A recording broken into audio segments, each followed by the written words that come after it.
all of there's some really good stuff. Welcome everyone to the Captive Audience. It is the 8th of July. I hope everyone had a great 4th of July celebration and managed to enjoy themselves, even if they weren't able to shoot off as many fireworks.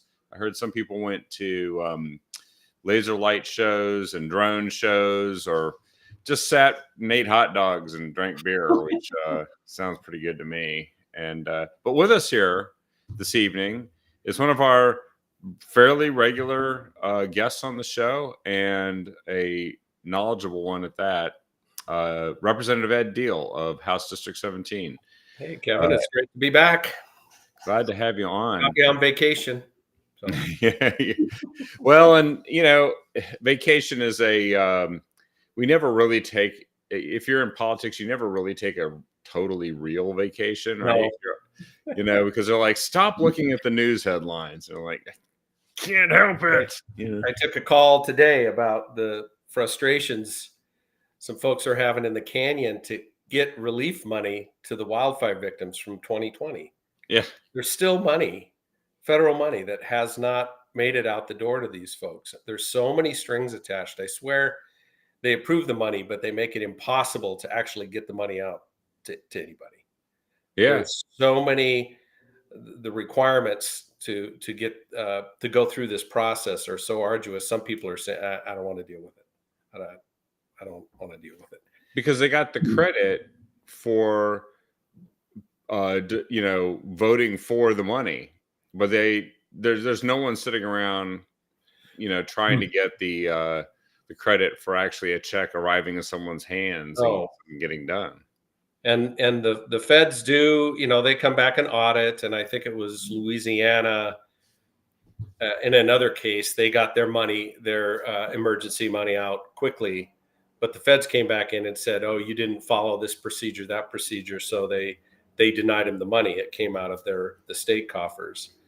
And I think the Oregon agencies, OHCS, is concerned about that. And so they're being careful, and they revised their guidelines. But the guidelines make it it's so arduous to go through the process that even the professional social workers are struggling to go through this process on behalf of the victims of the wildfires. So, well, those victims of the wildfires, they probably voted wrong all along. And, this is just a way to send them a message about who they better vote for. I wish I were completely joking on that one, but if these were West Hills or Lake Oswego upper middle class folks that write big checks to Democrats, bet that money would have come. Yeah. Just a wild guess. Well, we got some really great topics here tonight, and I almost don't know where to start, because I know we've talked about energy a lot on the show. And maybe we can do a quick update, because there's been some interesting developments, and I'm sure you probably have some things to share I don't even know about, because when we last talked about nuclear and energy in general, we sure don't have enough of it. We know that we're getting rid of sources of energy that are reliable, and we're replacing them with unreliable sources of energy that don't work when the wind doesn't blow and the sun doesn't shine. Yeah. And then and we're having growing energy demand, and right now today is probably show up as one of the peak energy demand days of the entire year if they analyze it, because that's the hottest day of the summer is usually the day that has the most AC and draws the most energy. So we need more energy, and you helped point some of us in the direction of a NuScale, which is the nuclear energy small modular reactor company, just in the Corvallis area, founded by an Oregon State University professor. And they developed something that basically nuclear reactors that, for all intents and purposes, can't melt down, and have a lot of other efficiencies built into them, and could easily replace with energy that doesn't have any carbon emissions for the folks that are totally focused on that, Yeah. uh, as well as provide a base load source of energy, which is the big thing, right? The base load source, you got to have something that can carry the load all the time, no matter All the what. time. Yeah. When you have peak demand, even if the sun's not shining or the wind's not blowing, you need power available to cool people's homes, to charge their cars, Yeah. whatever it may be. And nuclear, and if you're looking for a zero emission or zero carbon emission solution, that's the one.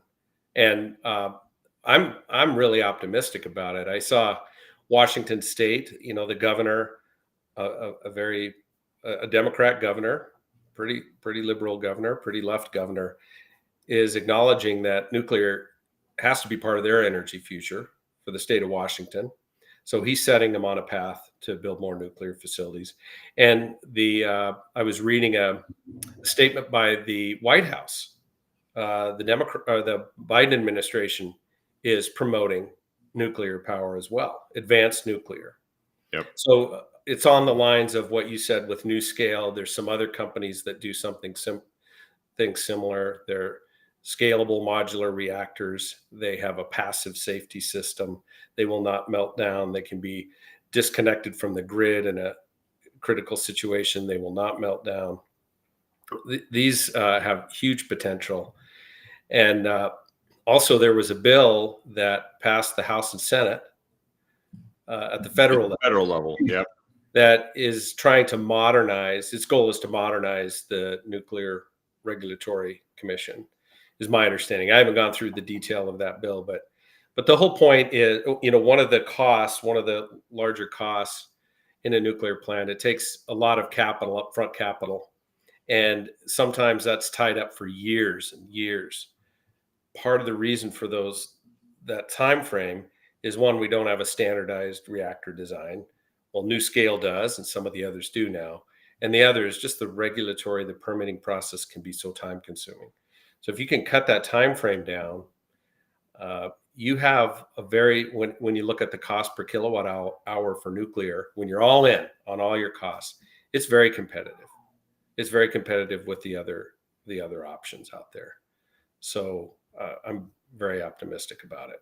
One of the things that we learned too, and got to tour with Monique Despain, the candidate Republican nominee for the 4th District, taking on Val Hoyle, is that they don't even, like, the people in the control room all passed out. No one was. It would still not melt down. Mm-hmm. It would essentially cool itself down over 30 days by design. Yeah. And that they are the only, so far, they're the only small nuclear reactor or advanced nuclear reactor that has been gotten the certification by the Nuclear Regulatory Commission already. Right. So a lot of these guys are developing stuff in the United States. They're exporting it, like Westinghouse, but the domestic guys, the domestic options where we need energy. It's nice. It's nice that Nigeria will have energy, and Zimbabwe and all that stuff. But we need energy here, and we need it to be affordable too. And they can cut down the amount of time it takes can be like a decade to get one of these really giant old style projects off the ground. They can get it down to, I think they said 36 months is what they can do. Sounds right. Yep.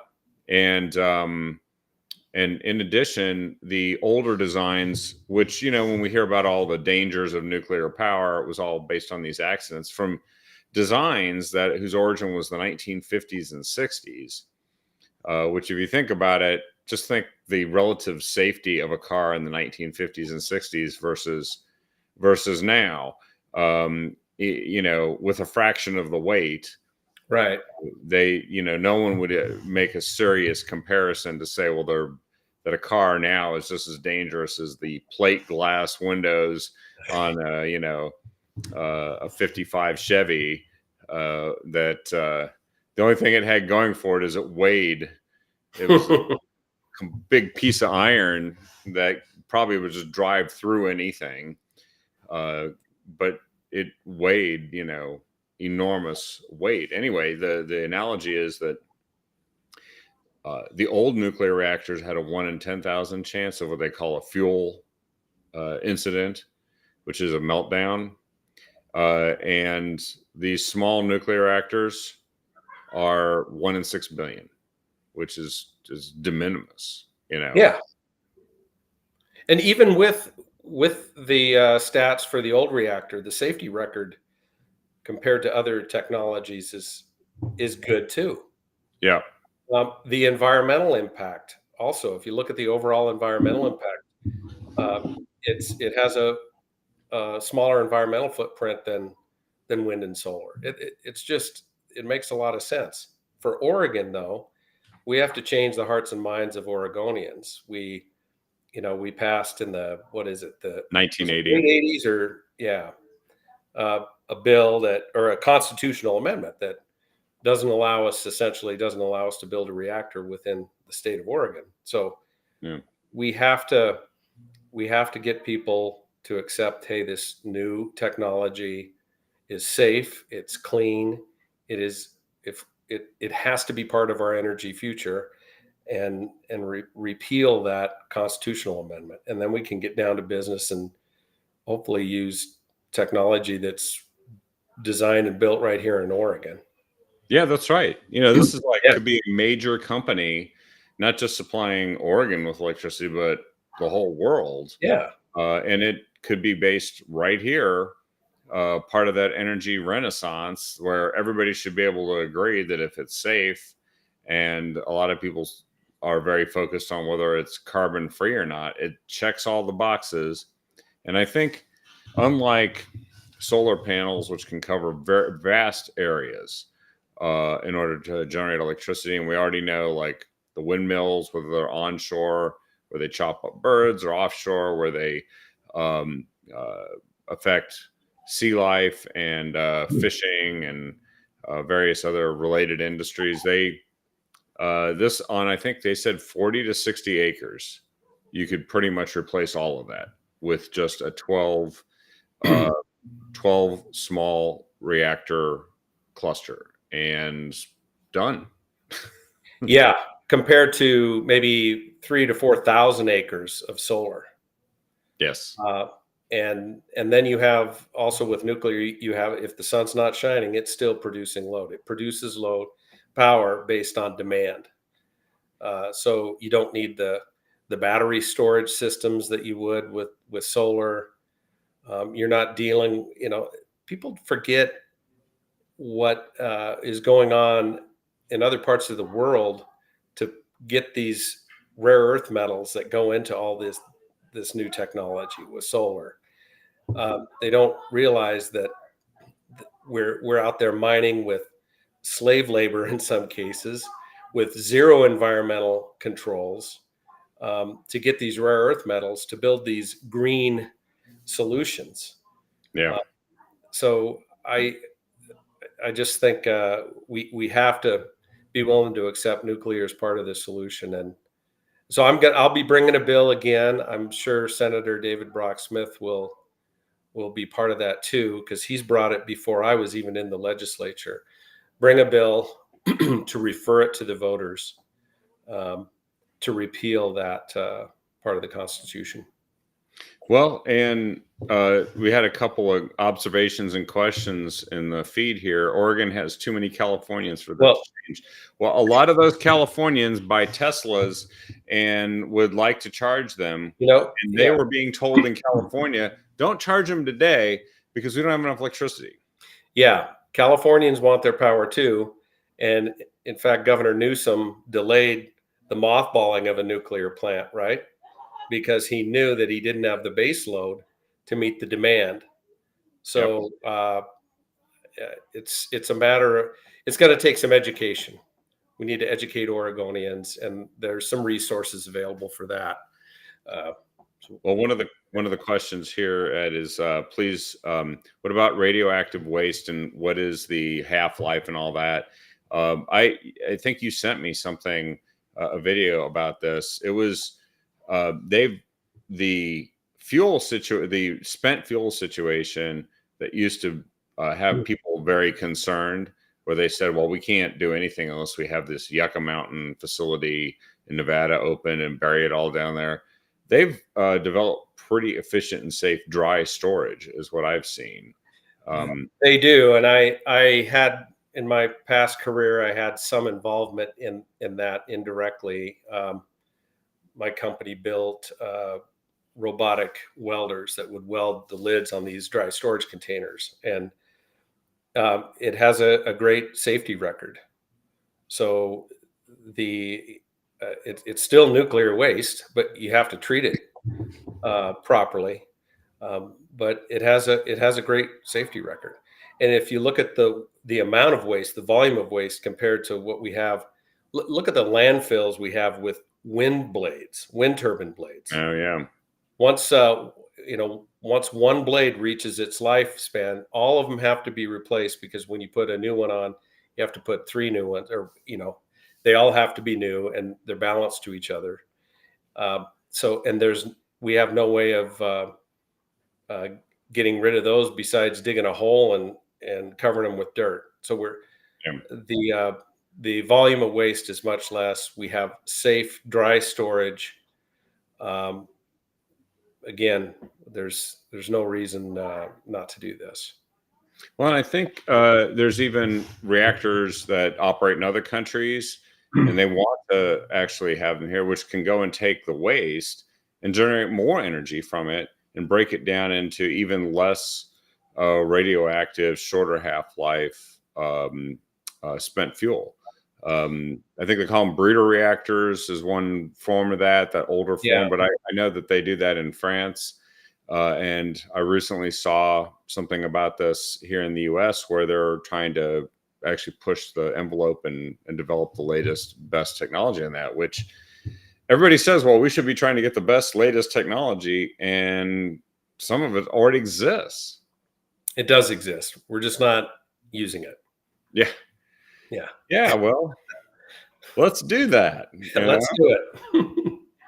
So, this might be once, if they actually wanted the Inflation Reduction Act to reduce inflation, they could do it by making it so that energy is actually more plentiful and lower cost, so more reliable. Kevin, somebody mentioned Hanford, and that's a good thing to discuss, because Hanford does have issues. They have leakage of nuclear waste, and so Hanford wasn't a nuclear power plant. Hanford, they may have had one there. I don't know everything about Hanford, but Hanford was there to create nuclear fuel, right? For bombs. And we were in a race to get that done quickly. And the people there, the engineers, the scientists there, met that demand. But I'll tell you, in that process, they didn't necessarily handle the waste in a way that we would find acceptable at all today. Yeah. They dug holes in the ground, they lined them with concrete, and during their testing and everything, the waste was dumped in little buckets. It was solidified and dumped down in these caskets. But they weren't very well made. They crack. They didn't even inventory what was going in these caskets.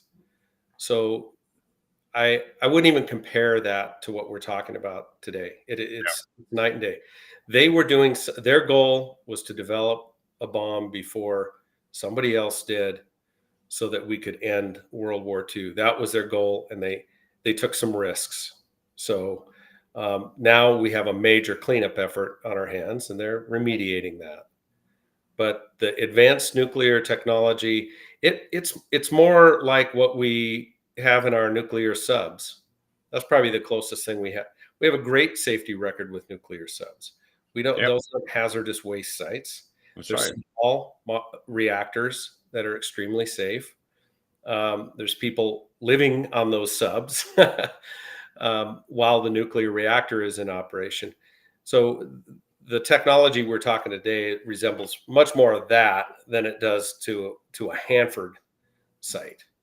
That's right. And actually, the employees that we got to meet when we toured NewScale were former Navy um, ship and sub nuclear reactor guys. That's where they got their training and their experience and brought Mhm. it to this. So it also tapped um, the experience that we built up having a nuclear navy over the course of the Cold War to and perfect that technology. It's Yeah. now become a private sector benefit that we've got all these guys that know how to do this. Yeah. So it seems like, um, I mean, some of the question is, well, why can't we keep the natural gas and the coal plants? Why don't we bring them back? Well, the Democrats have made sure that the only coal plant that was really operating in Oregon, uh, that they at Boardman in Umatilla County, that was not only decommissioned, but they blew up the smokestack and the entire facility to make sure no one could actually do what you're suggesting, Bobby. So we had to build a new one. And the other thing is they were supposed to replace that plant with a natural gas turbine plant.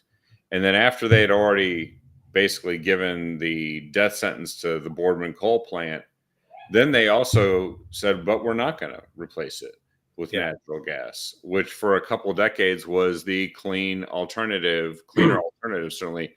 That is the reason why the United States led the world in reducing its carbon emissions was the transition from coal and Mhm. oil to natural gas. And now the Democrats don't like natural gas either. They're trying to ban it so you can't cook or heat or do the things in your home with it And anymore. making some really bogus claims in the process that Yep, it's unhealthy and dangerous. that's right. Um, yeah. I've They actually seen some bonehead go in front of the Eugene City Council and talk about how the molecules were sticking to him, and he was all concerned about it, and you should be concerned. And they were talking about actually they were citing statistics from two things: a study which was debunked in 2013. So nobody ever gets around it. They had like a closed conditions, things that didn't resemble the use of natural Mhm. gas safe for cooking at all, and just said, well, if you sit and find it inside an enclosed area for hours and hours cooking with natural gas, it'll eventually harm you. And I'm like, yeah, you could put your mouth in the tailpipe of your Right. car too, and it's going to really catch up with you at some. Right, right. And then the other Uh, thing that they were saying is that well, there's leakage from this natural gas equipment, and I looked into it, and it's like, yeah, that happens when you have old equipment and you don't replace it. But they were using that as a justification for taking away the incentives for yes, people to get newer, more efficient natural gas equipment. right. It's because it's a religion. They don't Oh, really think about they something. just don't yeah. It's now on the bad list. So, we'll make up reasons to get rid of it. We'll scare people. And actually, nuclear. Bobby asked, what's safer. I believe nuclear has a better safety record than natural gas, coal, um, and and several other Yep. energy sources. And somebody asked about a presentation. Maybe NewScale would be interested in doing a old tech versus new tech Oh, presentation with you sometime, so I people think, yeah. understand what the difference is. Um, yeah. Yeah, and you and I both, but we both know this is shooting fish in a barrel because it's like the analogy of the '55 Chevy and the 2024 almost any brand you want to name. Mhm. It's like the technology difference. It's more than that. Yeah. It's that it's almost like an outhouse versus a modern restaurant in a five-star hotel. It's like totally different, right?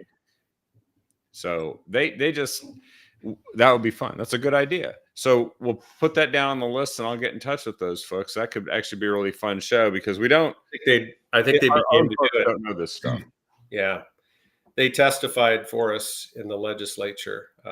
There's another group, and there's another group that may be interested in doing a presentation like that too. I can put you in touch with. Okay, well that'd be great. And there's a great in-depth article. I may have shared it before, Kevin, but it's an environmentalist that was anti-nuclear. It's written by an environmentalist that was adamantly anti-nuclear until he got educated. And he wrote a wonderful article detailing what he learned through this process and what changed his mind about nuclear energy. So I think you did, and I don't know if I can quickly recall it and post it here, but it was very interesting, and it reminds me of the journey many environmentalists have made when they look at the facts, like Michael Schellenberger, in talking about climate change and the way it's turned into a political weapon, which deviates from the science. And he was an environmentalist, is what he was before that, and now he's a thinking environmentalist, which means doing the things that actually help the environment and people.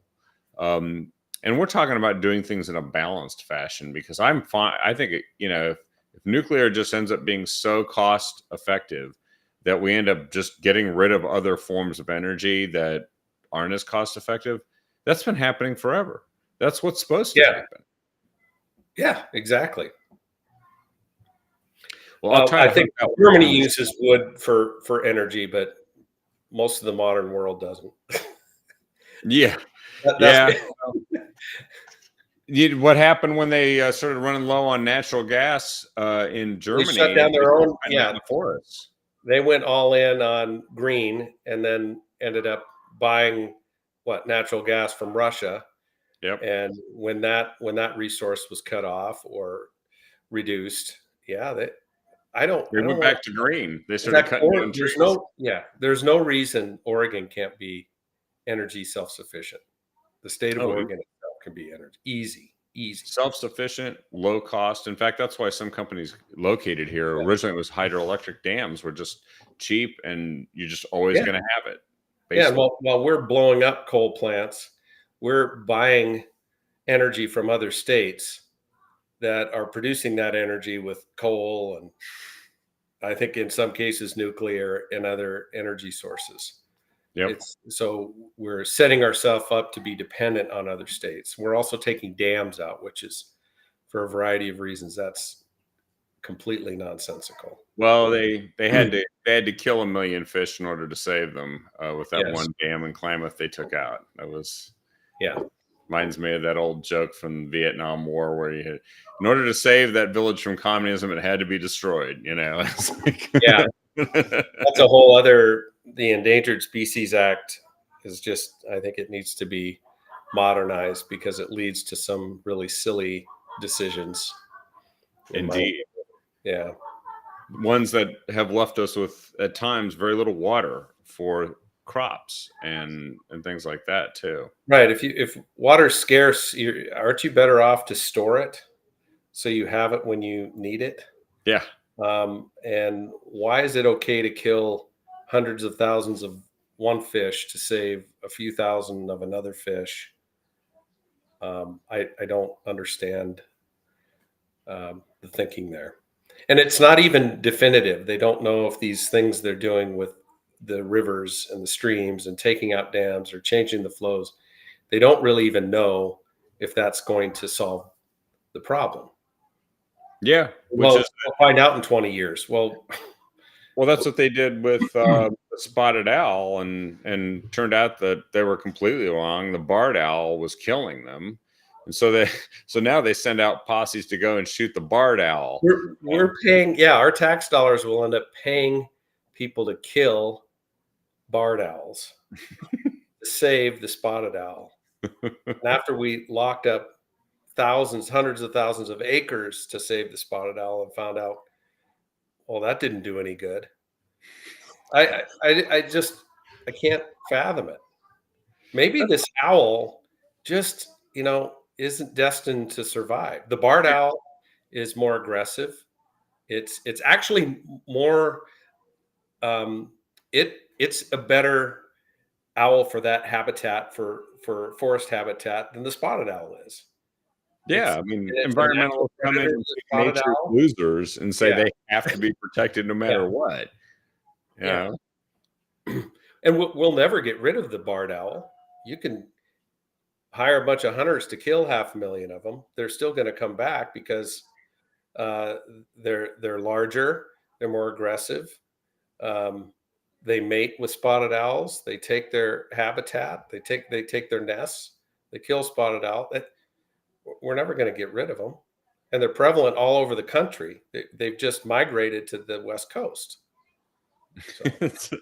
They're migrants. That might have saved Yeah. the barred owl if we could have sold them as being migrants, even illegal ones. Like Oh they're my illegally, that barred owl is illegal. And so, but I don't God. know.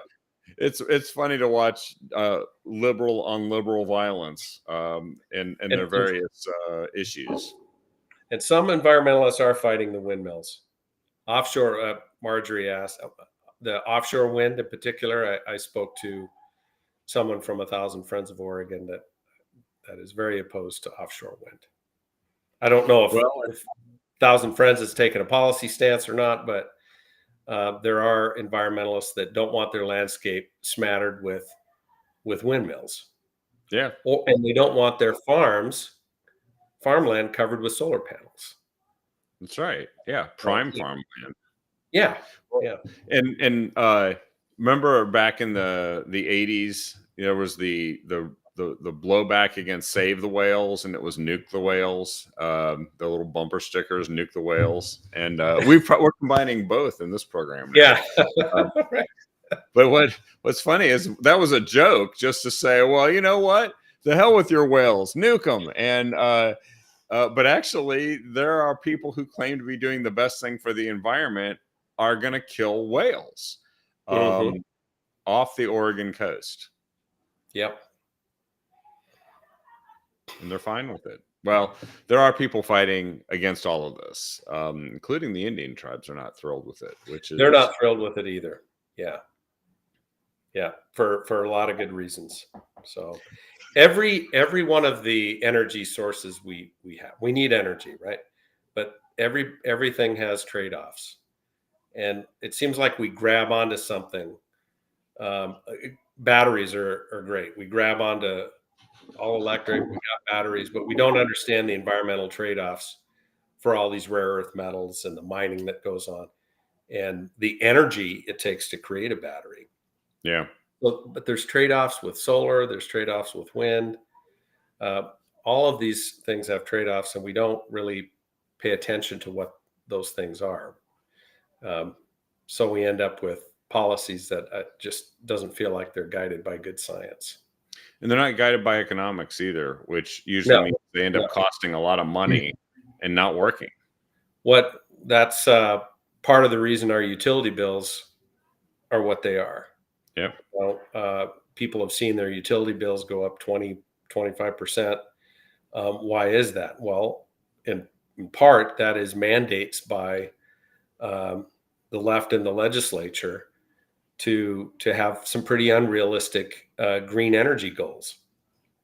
And so they're directing PGE and these other companies to do these certain things by an arbitrary deadline that costs money. Yeah. The other thing, we're paying lawsuits because of the wildfires. So we lock up our forests. We don't harvest. We don't reduce the fuels. We let them burn. We don't actively manage our forests. They burn, and then people's homes are destroyed. So they sue the utility company. So our rates are paying for those bills too. Oh, yeah. So and all this stuff I'm talking about is driven by legislative policymakers. We're not going to fix these issues until we have more balance. And I'm thinking specifically in Oregon, more balance in the legislature. Yep. No, that's right. And we got to hold on to when there is some reasonable government at the federal level too. Yeah. The Bureau of Land Management. Why is it that every BLM is a problem? You know, I never thought about it like that, but you're right. it's like it's a mess each time a BLM does something. But they are. I've heard stories directly from the people who know that when the fire starts, they go take a lunch break and let it burn. You know, because they are like, no, you're supposed to let it burn until it gets really big, and then you can burn, then you can bring in the resources. The attitude on federal land is to let it burn. I think the state has been more aggressive on Yep. fires, especially recently. And then I was also reading so I fought fire when I got out of high school. I spent 2 summers fighting fire. It was a great job. I got hazard pay when I'm on a fire. I'm saving money for college. Hmm. It was a great job, and it was a really cool experience. But what I was getting at is, it never occurred to me. I'm told, go fight this fire. You go fight the fire. You hike up the hill with a pack, maybe 2 of you, going to put out a lightning strike. Well, now, if a firefighter crew, if somebody on that crew says this is not safe, then they don't send a crew in. They don't send people into that. And it's not that I want to put people in harm's way, but there's everything's got to be weighed. If I don't go and fight that fire, how many homes are going to be destroyed? How many lives are going to be lost? So I don't know how those decisions are being made. I just know that the decision-making process is a lot different now than it was when I was fighting fire. Yeah. Well, there's risk at actually fighting a fire, and there's people who are willing to take that risk too. And if you give them the proper equipment, you can mitigate that risk. But if you say we're not doing it, we don't care, then you end up with what we've got, and then you end up with people saying that younger and younger trees should be untouchable. The old growth pledge is turning into the not so old growth pledge, and then pretty soon it's going to be, nope, you can pretty much only cut down twigs, but other than that, forget it. And then the whole state's just one big museum, which is not what it's meant to be. These are renewable resources. We're sitting on this bountiful resource in Oregon. It's beautiful. It produces revenue. It pays for schools. It pays for law enforcement. It provides amazing jobs in rural areas. Plus, it provides recreation opportunities. Why are we locking it up instead of actively managing this resource for our benefit and the benefit of future generations of Oregonians? It doesn't make any sense. And sorry, go ahead.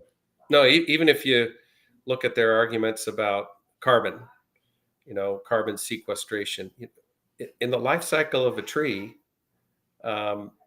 it's kind of net neutral. I mean, it absorbs carbon, and then when it decays, it releases the carbon. Yep. If you want to store carbon, grow a tree to 40 or 50 years while it's at its peak growing. It's sucking up a lot of carbon at that time. Cut it down, turn it into 2x4s, build a house, paint it, and then you're going to sequester the carbon in that house and plant another tree. Yeah. Locking it up in the forest is not achieving the goal that they think they're trying to achieve. Well, there's some that is interesting, because what another ill-fated government program has been this effort to decriminalize drugs, and there's been a very interesting development. You're very familiar with House Bill 4002, which is the partial recriminalization of the most dangerous drugs, I guess. And this created a system, as I understand it, called deflection, that each county had to go out and figure out how they were going to implement it, because instead of somebody going straight to jail, they could actually go to treatment, but it would give some teeth or some leverage that these local jurisdictions could use to say, well, you have to go and do something here or face jail time, right? Because they took away the jail time originally and gave them like $100 speeding ticket, which they didn't have to pay, and no one had to follow through on, and no one did. And but now the House Bill 4002, if you take a good idea and hand it to Multnomah County, what happens? I know. And so I fought very hard for recriminalizing drugs. All my Republican colleagues did, and many of the Democrats felt the same way we did, although they didn't say it out loud. Yeah. So we fought very hard to do that. We ended up with a pretty mediocre bill in the end. And I ended up voting against the bill, not because I didn't want to recriminalize drugs, but I was afraid that Multnomah County would do just what they did. They did. Their idea of House Bill 4002 is if somebody is using fentanyl on the street, the police pick them up, they drive them to a drop-off center, and they say, bye-bye. That's it. Yep. And there's no requirement to get treatment. There's no nobody supporting them in that effort. It's if they don't walk in the door, that's up to them. So they continue to be on the street and using drugs. Marion County, where I represent a good chunk of Marion County and some Lynn County. Marion County has a model, what I call a model deflection system, that their LEAD program. And basically how this is supposed to work is somebody is suffering on the street from drug addiction. The police at their discretion can say, we'd like to put you through a treatment program, supervised probation, and instead of going to jail, instead of booking you and going to court and going to jail. Yeah. And that program works. It doesn't work for everybody, but it does work. And that's the program. A lot of counties are looking at how Marion County is doing this. And we've had it set up for a while, and it's going to expand now because of House Bill 4002. Yeah. And so that's the issue, is that they left too much latitude to interpret what would be supposed to be the beneficial consequence of really being compelled to treatment. Yeah. And they took it away, or they made it so that you could actually get away with just, not even a slap on the wrist. I wouldn't even call it that. It's just like temporary mild detention with a turnstile at the front of it. And they just go right back out. Yeah, they could end up doing this as many. There's no limit on the number of times they could get a free ride to a drop-off location. There's no limit to it. So I just can't fathom that people in Multnomah County are okay with that. If you are, keep voting for the same people that you've been voting for.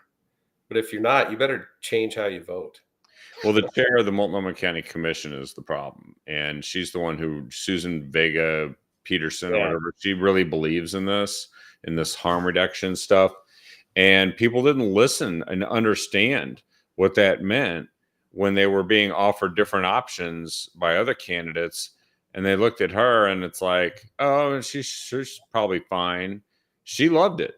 She loved the whole harm reduction thing, which meant endless amount of money.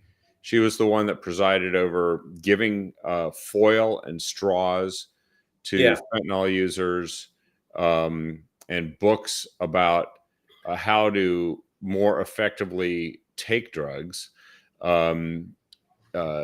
bizarre things that they were actually giving to people, pamphlets that they gave to people to teach how them to use safely, if there is such a thing. Yeah. How to use safely. If you're going to do drugs, do it with friends. I can't believe it. That is the idea of harm reduction. I've talked to enough people who were compelled to seek treatment, and they did, and they got clean and their lives are better.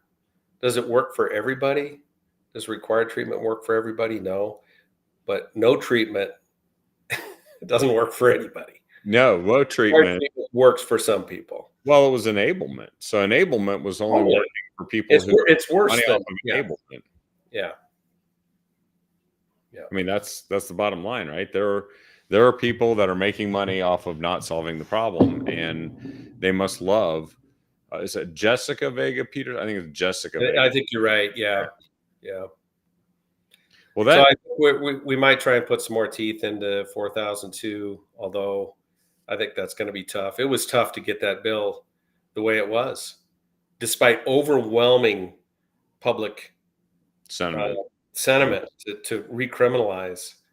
The left legislature was unwilling to do that. It was a tremendous battle to get them to do what the people wanted them to do. It's amazing to me, but we were able to do it, and part of the help was the threat of a ballot measure. Yeah. So. Yeah, Max Williams and the ballot measure that they Right. were putting forward.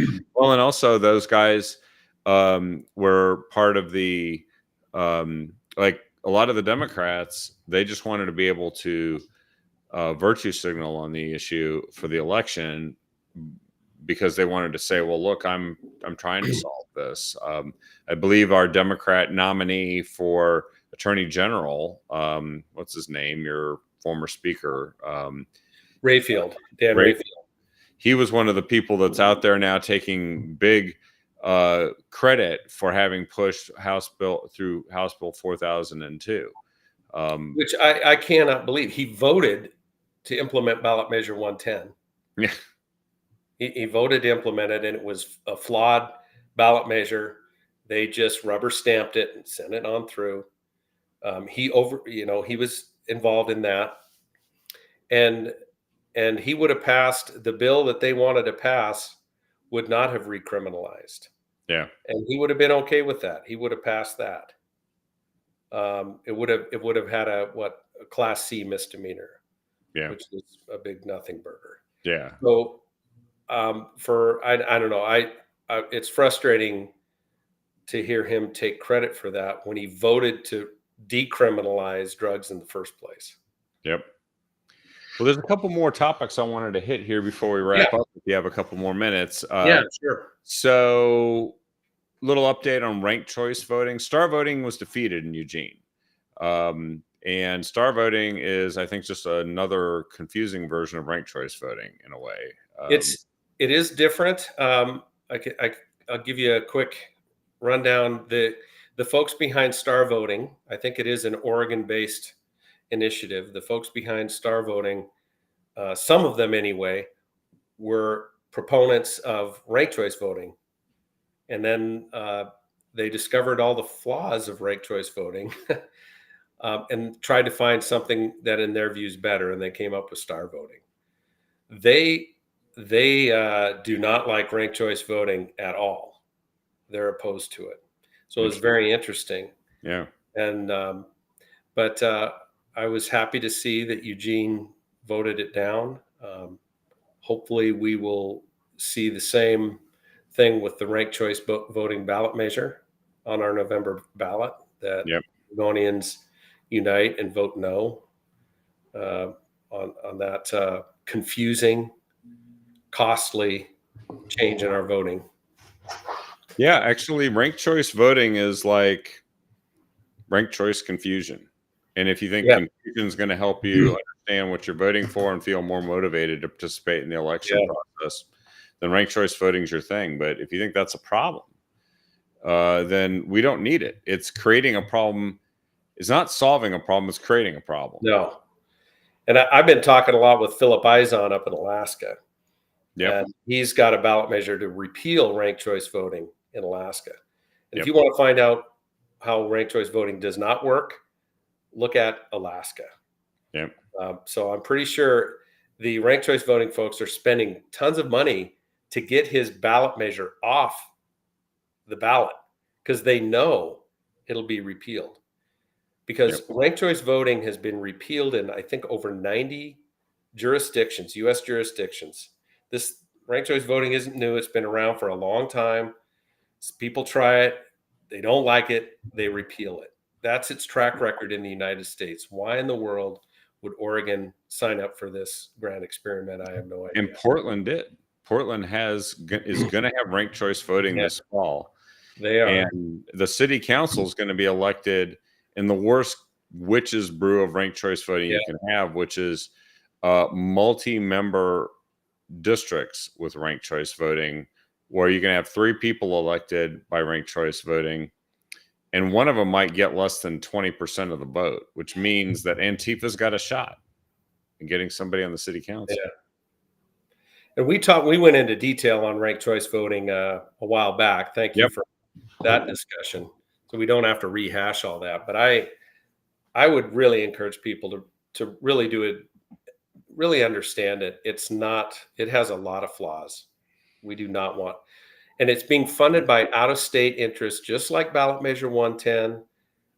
I think Oregonians are done being lab rats for the rest of the country. Well, I think you and I talked about this. I said, here's the easy slogan: ranked choice voting is the measure 110 of elections. Yeah. Yes. It is. But I don't want to go down this path. No. I want to put it in and then realize how awful it is. Let's just vote no. Yeah. Yeah. Yeah. It's instead of harm reduction, it's confidence reduction. They're going to be confidence reduction. But there was an interesting thing that hit today. I don't know if you've had a chance to read it through, but it's very interesting. The RNC, the national levels, the Republican National Convention's next week. And the RNC has meetings before the convention where they craft what the national platform is going to be. The national platform is usually reflective of what all the different states have done in their platforms, but then a national one that the president's going to run on that says, here's what we're about, here's what we stand for. And the RNC has adopted, a focus in the Trump's focus on the border and the economy. But it's also done something interesting. It's updated the abortion stance, in particular, to match the approach that the president's taken post Dobbs. The Dobbs decision happened since the last national convention. So this is a reflection of that. The president's position has been that this has sent the decision primarily back to the states on where each state chooses how they want to regulate abortion. And so they've gone into the platform and they have made a change here where this now reflects the president's position on this, which is actually a position that you're going to find in a lot of races around the country, where Democrats specifically are trying to make this the number one issue, and exclude to the exclusion of all the others. What's that? They have nothing else to run on. No, because everything else has gone to hell in a handbasket. That's right. Yeah. And you talked about this some. I saw you give a presentation to some of the local Republicans saying we have to think about this one this time. We do, and I think that the RNC making this change is the right answer, because every state let every state figure this out. This has to be, where are the hearts and minds of people, and we have to accept where they're at. I think they're at a different place in Oregon than they're at in Idaho, for example. And the laws should reflect that for these different folks. You know where I stand on this. I'm pro-life, and I also understand that there's a lot of people in Oregon that don't feel the way I do. But I'd also say that the majority of Oregonians, when they know what our laws are, they know that they're extreme. We have more extreme abortion laws than many liberal European countries do. I think most liberal European countries do. I think ours is more in line with China and North Korea. Yeah, than it is. 6 countries in the world that are where Oregon is. When you ask most people, no, there should be some limits. That's where the hearts and minds are for Oregonians. There should be some limits to abortion. And So I think there's some things we can change there that most Oregonians would find acceptable. And the other thing that I think we need to do in Oregon is create a culture of life. Why don't we create incentives for adoption, for foster parenting, for supporting moms, supporting young moms. So there's a lot of things that we can do, and dads. So there's a lot of things we can do on that front. Uh, and so I like the fact that it's being left to the states. And I think that is also the principle of our nation's governance system, which is that until there's a real, true national consensus and a need for the federal government to create a nationwide standard for everybody that they follow, that arises out of the states having dealt with it, uh, you leave it with the states. I Yeah. mean, murder is a crime, but it's not a federal crime; it's a state crime. And a lot of other crimes are dealt with in state statute primarily, and it's where it's the closest form of government to the people that has the power to deal with weighty issues. This is a weighty issue. Mhm. States are equipped to do it. You're in the state legislature. That's actually a pretty Yeah. good place to have that debate, isn't it? Yeah, absolutely. Absolutely. We should have that debate. So I'm glad the RNC made this change. I didn't read that it was definitive. It was more of a statement from somebody that shared, hey, this is what's in it. Yeah. So I haven't actually read it yet, but sounds very promising. And it does sound like they are going to talk about the extremes and opposing those extremes, but also Yes. supporting the things that make choosing life easier, advanced prenatal care, etc. Um, and there's a debate, intricate debates about different issues that, frankly, having a government 2,000 miles away from you, run by a few hundred people, deciding something of this detail for all 350 million people in every state, Hmm. it really robs it disenfranchises a lot of the population from being able to take on this issue themselves and come to a decision. And this is actually what the Supreme Court did. It said it goes back to the people's elected representatives, and under federalism, that's the states. Yeah. Yeah. No, I think it's great, and I look forward to having these discussions in Oregon.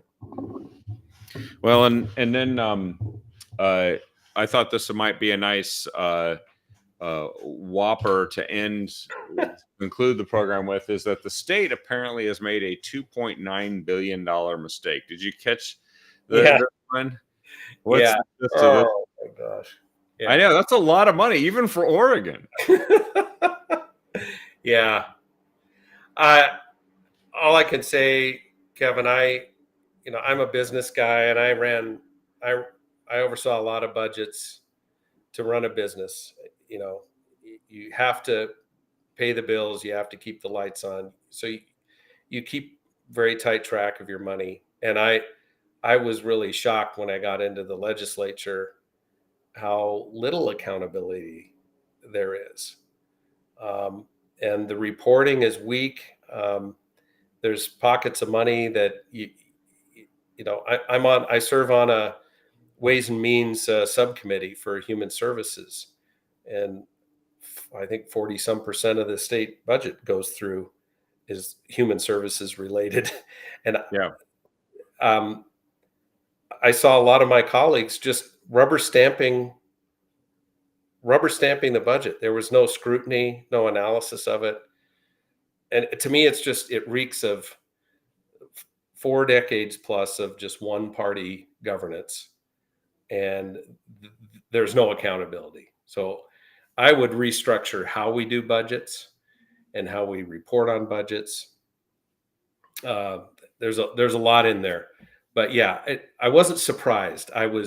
It's embarrassing, but I'm not surprised that there were $2.5 billion there they couldn't account for.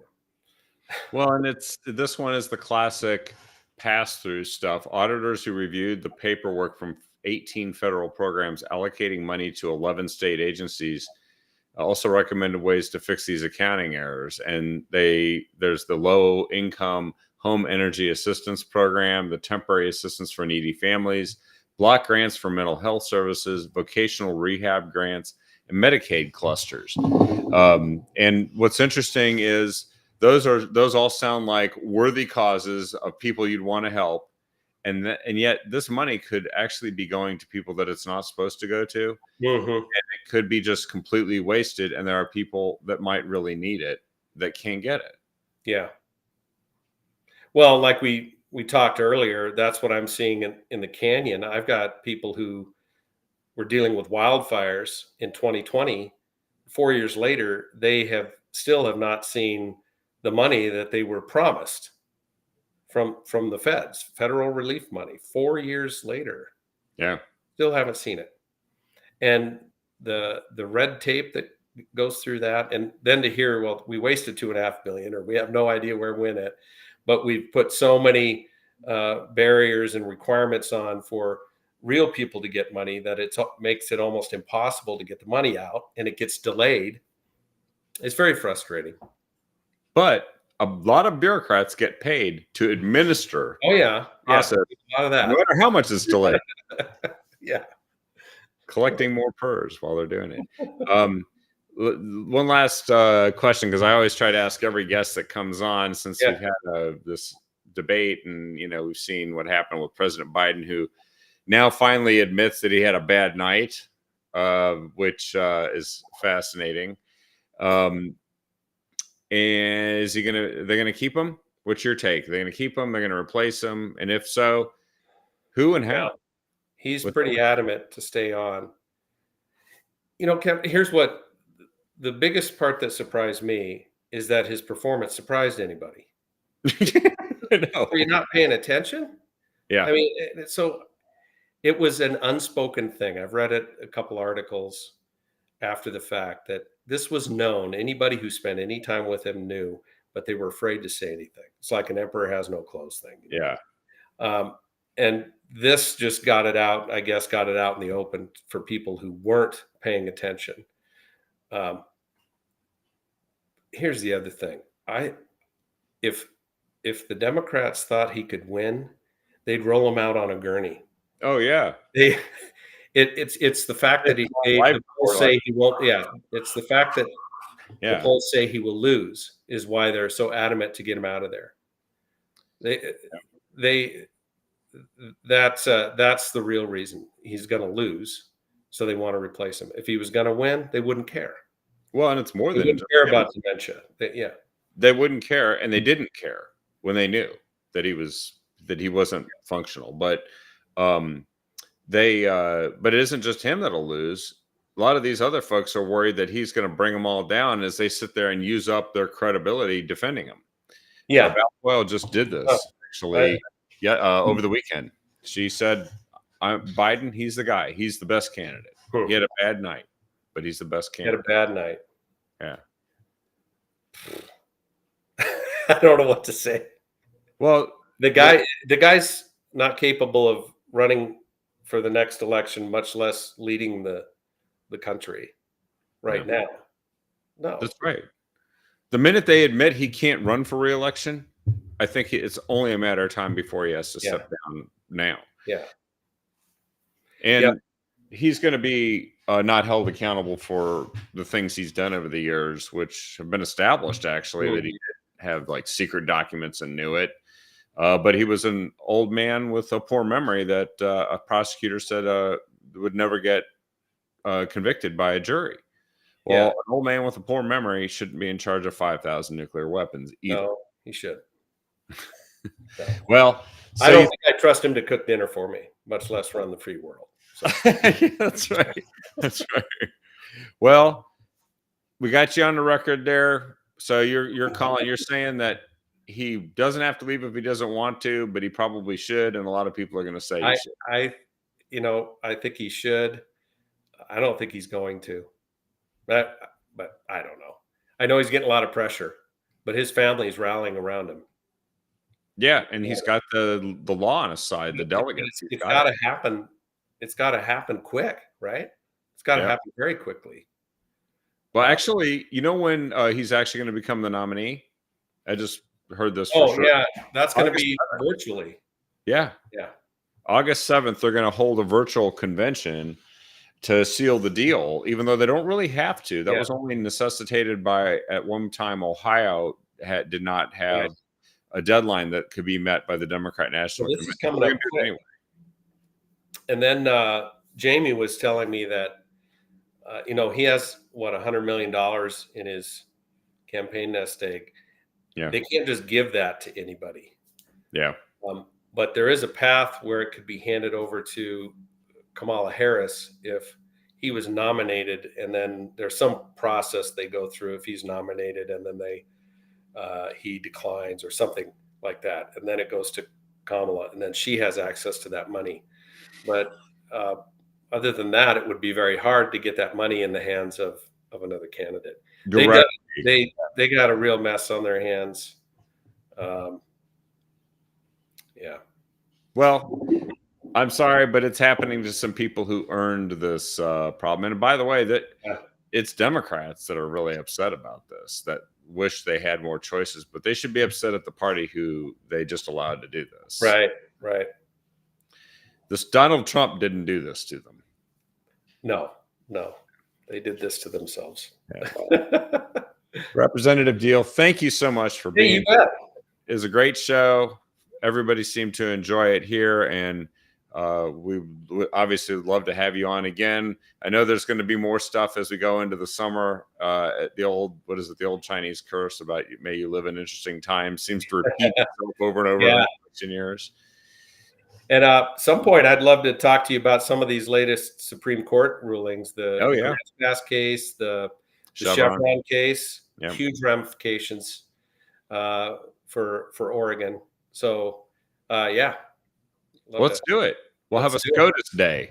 We'll both wear black robes and pretend to be, very thoughtful. And John Masterman just chimed in. Hey, John. He's running for state rep. I can't wait to serve with him. So that would be great. In fact, I'll be at his event. I think it's on the 19th. Is that a Friday, the 19th? July 19th? Yes. That would be a Saturday. 19th is a Saturday. And I'm looking forward to being there with him. No, it's a Friday. You're right. It's a Friday. Yeah. Yep. Well, good luck to John. And please, everyone, he posted it, July 19th. Please, everyone, share the show with everyone you can. John, did you want to post your website real quick, just in case people want to? Post your website. At the Boring Grange. And what's your house district, John? I don't remember I have lost track of the house districts after redistricting. I used to know them all. As soon as they started moving the lines and then changing the numbers, I didn't know anymore. But right. Well, I don't have it handy on me. Otherwise, I'd look. But maybe we'll have John on, and he can, talk about what's going on. There we go. There it is. JohnMasterman.org. Excellent. All right. 48. Awesome. Well, thanks, John. Thanks, Ed, for being on. You bet. Thank you. Take care. And we'll have a special, a SCOTUS special. Watch for that, folks. And share the show with everyone you can. A lot of folks need to know this stuff, especially people who vote and who you want to vote. You got it. Let them know too. Thanks, everyone, and have a great night.